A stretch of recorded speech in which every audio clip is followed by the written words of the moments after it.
بسم اللہ الرحمن الرحیم۔ آج کے درس میں ہم انشاءاللہ لا نفی جنس کے متعلق ایک انوکھی بات آپ کے سامنے رکھیں گے، سن کر آپ خوش ہو جائیں گے۔ لا نفی جنس کے اسم کو کبھی جملے سے حذف کر دیا جاتا ہے اور یہ حذف کرنا جائز ہے جبکہ سیاق کلام اس پر دلالت کرے، لیکن یاد رکھیں کہ لا نفی جنس کے اسم کو جملے سے حذف کرنا بہت قلیل ہے، کم ہے۔ جیسے لا علیکہ، فکر مت کرو، کوئی حرج نہیں، ڈونٹ وری۔ اصل جملہ لا حرج علیکہ، یہاں پر حرجہ جو لا نفی جنس کا اسم ہے اس کو حذف کر دیا گیا ہے جوازن، کیونکہ سیاق کلام اس پر دال ہے۔ اب اس جملے کی ترکیب جان لیتے ہیں۔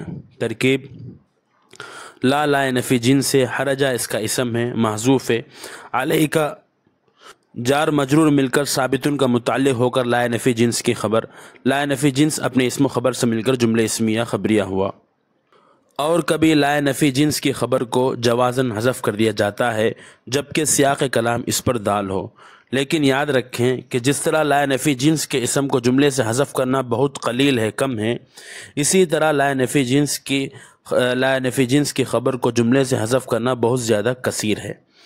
جیسے انت ناجح لا شک، تو کامیاب ہے، اس میں کوئی شک نہیں۔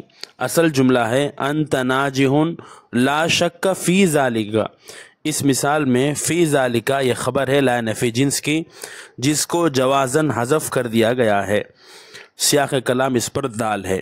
ترکیب: انت مبتدا ہے، ناجح خبر ہے، لا نفی جنس ہے، شکا اس کا اسم ہے، فی ذالک جار اپنے مجرور سے مل کر ثابتن کا متعلق ہو کر لا نفی جنس کی خبر، لا نفی جنس اپنے اسم و خبر سے مل کر جملہ اسمیہ ہوا۔ تو خلاصہ درس یہ نکلا کہ لا نفی جنس کے اسم کو جملے سے حذف کرنا قلیل ہے، بہت کم حذف کیا جاتا ہے، لیکن لا نفی جنس کی خبر کو جملے سے حذف کرنا کثیر ہے، بہت زیادہ اس طرح حذف کرتے ہیں۔ امید ہے کہ بات مفید لگی ہوگی، اگر فائدہ ہوا تو آگے شیئر کریں۔ وصلی اللہ علی محمد۔